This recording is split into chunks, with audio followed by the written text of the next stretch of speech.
Hi everyone! Okay, it's Sunday kaya medyo busy tayo ngayon dito sa ating backyard. Maglilipat tayo ng mga sili na punla natin. So, ang ginawa ko, actually nakapaglagay na ako ng 30% ng lupa dito.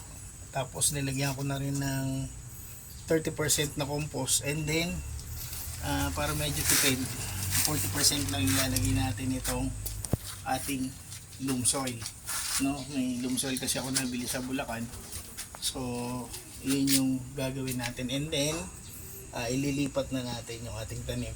So after nun,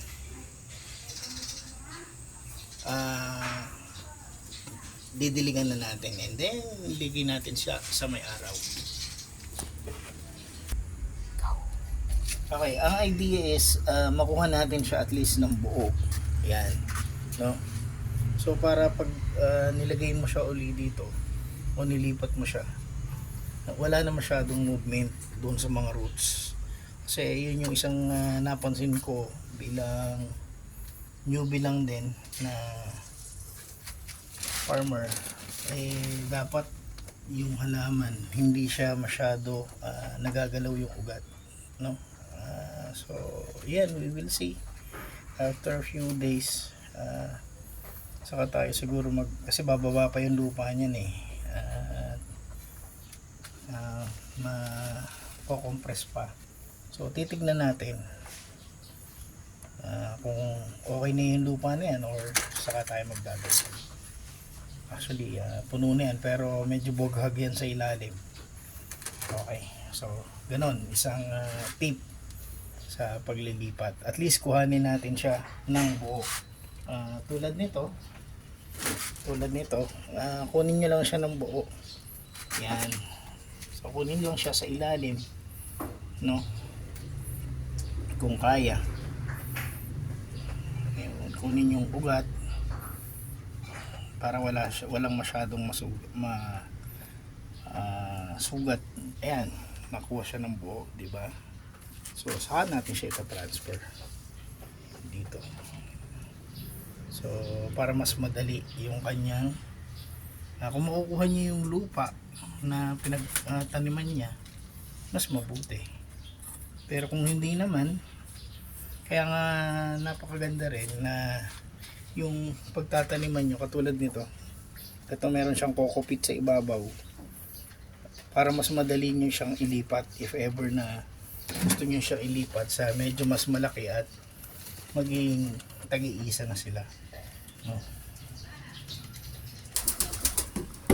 Okay, so yung pandilig ko dito actually syempre dahil mas gusto niyan yung less chlorine, so meron tayong inipon dito na or iniipon na tubig dito sa drum, pero make sure na hindi siya papamahayan ng kitikiti o lamok, no? Kasi yun yung isang problema, pero tignan nyo mabuti yan, malinis yan. Wala yung kitikiti o ano pa man dahil tag-ulan na, so yun yung isang iniingat na namin. And then ang ginagawa ko lang yung pagdidilig sa gilid lang normally, no? Kasi sabi ko nga bababa pa yan, so basain lang natin siya. Bababa pa yan, kung kulang ng lupa saka lang natin dagdagan, and then pwede natin siyang sprayan.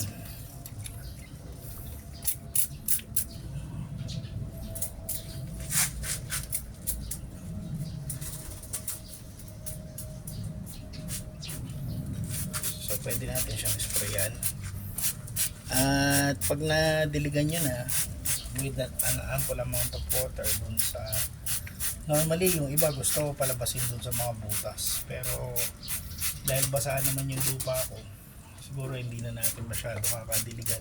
And then ito hindi muna natin lalagay sa araw, kasi sa observation ko ilang beses na ako naglipat tapos nilagay ko agad siya sa araw. Kailangan ng halaman ng araw para sa photosynthesis, dahil yun ang doon sila nabubuhay na mas lalago at lalaki, pero hindi agad.